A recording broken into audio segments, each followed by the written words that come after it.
Hey, Mark. Good to be Hey, back with John, good you again. morning. Hey, Nice to good see you morning. again. Good to see you and happy fall as we are heading into the middle part of October already. Isn't that It is pumpkin season. I love it. It is. It is. Love it this time of year. Mark, we were just talking about the first step in purchasing a home, and this really encapsulates and highlights the partnership between a realtor and a mortgage person, a mortgage broker. Fortunately for me, I have you as my partner in this, and really excited about working with you. But wanted to talk to our viewers today really about what it means in that first step. And a lot of people get this build up in their mind that it's oh it's so scary about moving. What's the unknown out there, right, about that first step? So we're going to try to take that mystery away, really, in this segment today with our viewers. So I think what we're both agreeing at the first step in the process of getting a new home is to get a pre-approval, right? Pre-approval set up and work with you on it. So, Mark, tell to our viewers the perspective of what that pre-approval means, and kind of share with some of the tools and things that you use to help make it a painless process for your people that work with you. Okay, sure.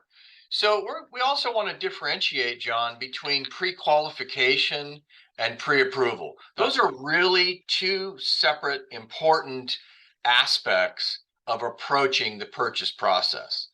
In a pre-qualification, that is a phone call or a meeting, an initial meeting with someone to gather verbal details about their scenario, their income, their debt levels, um, uh, various aspects about their lives that help us to understand, can we move to the next step of a pre-approval? That pre-qualification really sets us up to understand the basics. That pre-qualification really isn't enough to move forward to go start shopping for homes. yeah. The next process is the pre-approval. Pre-approval is actually the collection of W-2s, pay stubs, bank statements. If you're a veteran, it's a DD-214s and all of those things, all those documents that actually prove or confirm what the conversation in the pre-qualification conversation was all about. Yeah. So now we have those documents that we can write a pre-approval letter for. That means that essentially that individual's income and debt scenarios have been verified, and they then are, I could use the word pre-underwritten. Okay. So Hmm. before it goes to official underwriting, we have pre-underwritten it in our office so that that pre-approval letter carries a lot of weight.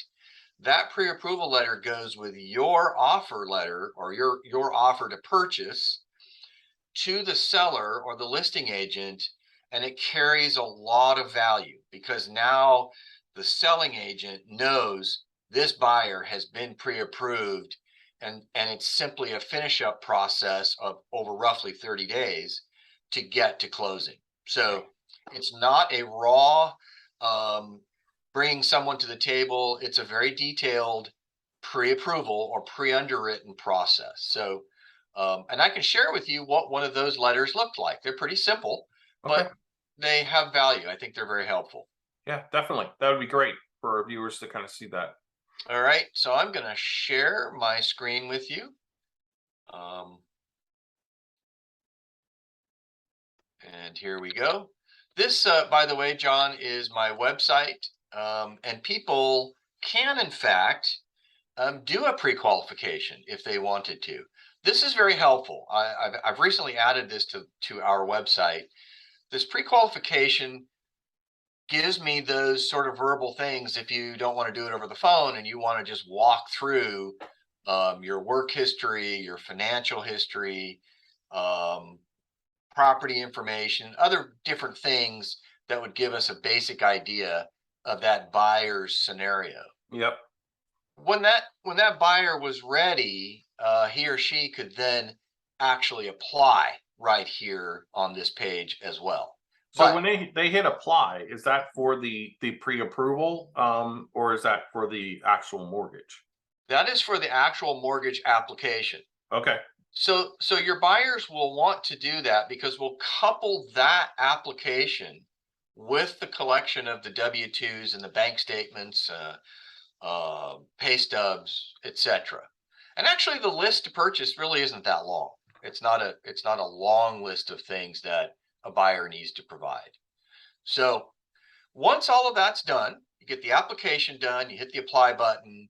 I walk through the results of that application. We pull the credit report with the buyer. We now have eyes on what their credit report looks like. Couple that with the documentation they provided, and we come to the conclusion that that buyer is capable of buying a home. All right. Yep. So the next step is to get them a pre-approval letter. And this is what that pre-approval letter looks like. So it'll come from Bank of England Mortgage. And these words on the top are interesting. By law, we have to have this sentence called out. It is interesting. It is a legal requirement that your actual rate, payment, and costs could be higher. Get an official loan estimate before choosing a loan. So that is a legal disclaimer that has to stay on that document. Essentially, everything below that is the result of the collection of the bank statements, W-2s, your mortgage application, and this then is the pre-approval letter. So in this case, we have a obviously fictitious name, and then we simply say that we're pleased to notify you've been pre-approved for your home financing. We add the subject property that you're interested in, that you'd like to make an offer on, and then your loan amount, your purchase price.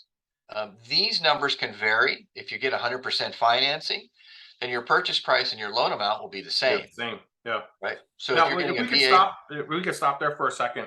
yeah, Mark, on the real estate side, this is important for me to have, because then as I set up automatic feeds for many of my the folks that I work with, the purchase price is really what's going to set the budget for what kind of homes I'm going to send to them. So that way it stays within their price point, and we're not looking at homes that are, it's a waste of time, their time to go look at. They can't afford it, or maybe it's too low, right? It's well below what they're looking for, and not in a good neighborhood or what have you. So it's important that this is the first step, because that's, to your point. Yes, it's required in the offer that we would make if they found a home. But more importantly is to establish the boundaries around that budget right up front, so that we're looking at homes that are in that budget, so that they are targeting in on what the mortgage they can afford. that's right. So I'm glad you brought that up. In the pre-approval process, I think you and I were talking a little bit about how we get that. We find that ceiling. And the example that you and I had talked about earlier was, and I'm using round numbers.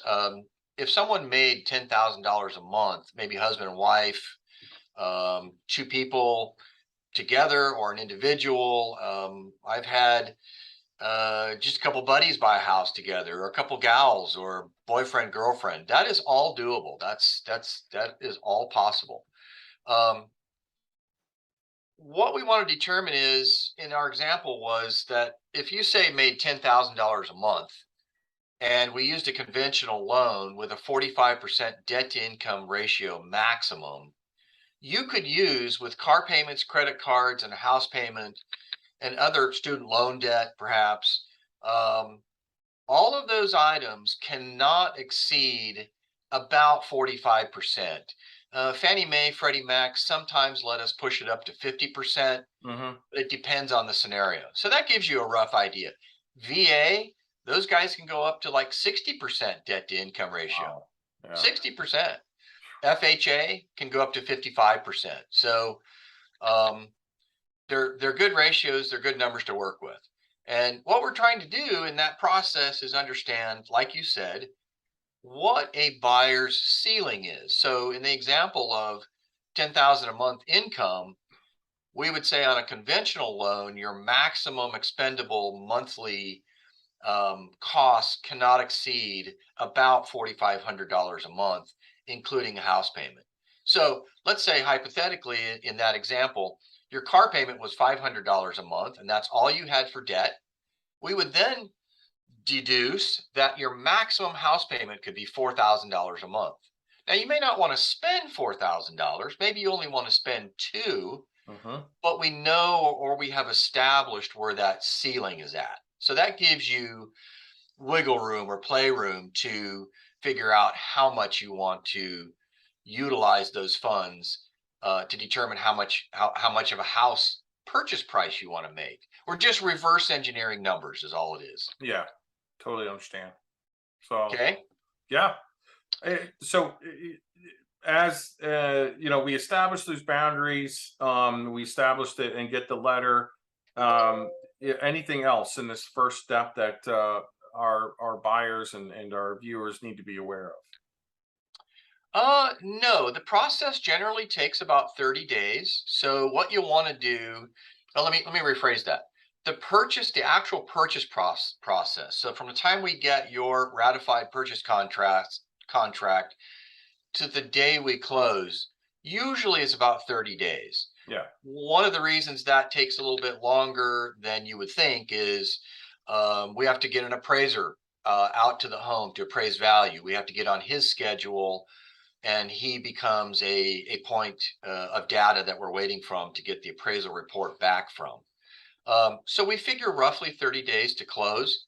But the important thing is, and this is where you and I are at, if you and I with a client got this process started about 5 to 7 days before that person wanted to actually go out shopping for a home, let's say hypothetically they did that, we got the pre-approval letter within a day or two.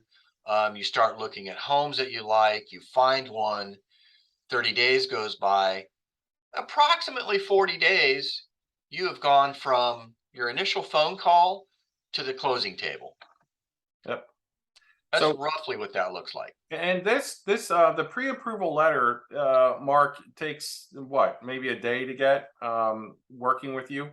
Yes. Yeah. Yeah. Roughly a day. I have had emergency deals where folks came to me in late afternoon, or in one particular case I'm thinking about, it was about 10 o'clock at night. A gentleman wanted to buy a house in Florida and he saw what he wanted. It was a rush deal. Realtor called me at about 10 o'clock. We were collecting bank statements, W-2s. He filled out the application online. The realtor wanted a pre-approval letter by 8 a.m. the next morning. We got all that done that quickly. The guy won the offer and we were off to the races. So yeah, this process right here can happen very quickly. Good. That's good. That's good. Yeah. All right. Well, Mark, thank you for taking the time to go through this first step and kind of demystifying what happens during this first step as we begin the journey together.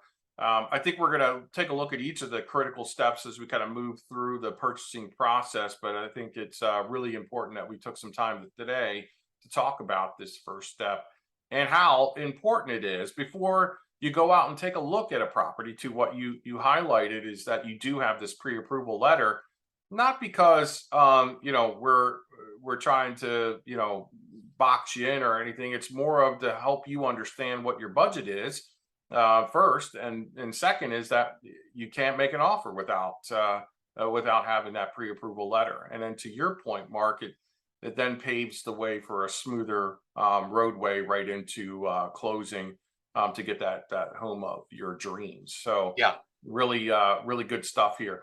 Mark, as always, thank you again for taking time out today to talk with us and educate us on the various things regarding the mortgage side and how it feeds and works with our real estate business. And until next time, I hope you have a great rest of your afternoon. Take care. Well, thank you, John. I always appreciate it. All right. Bye-bye. Bye-bye. Bye.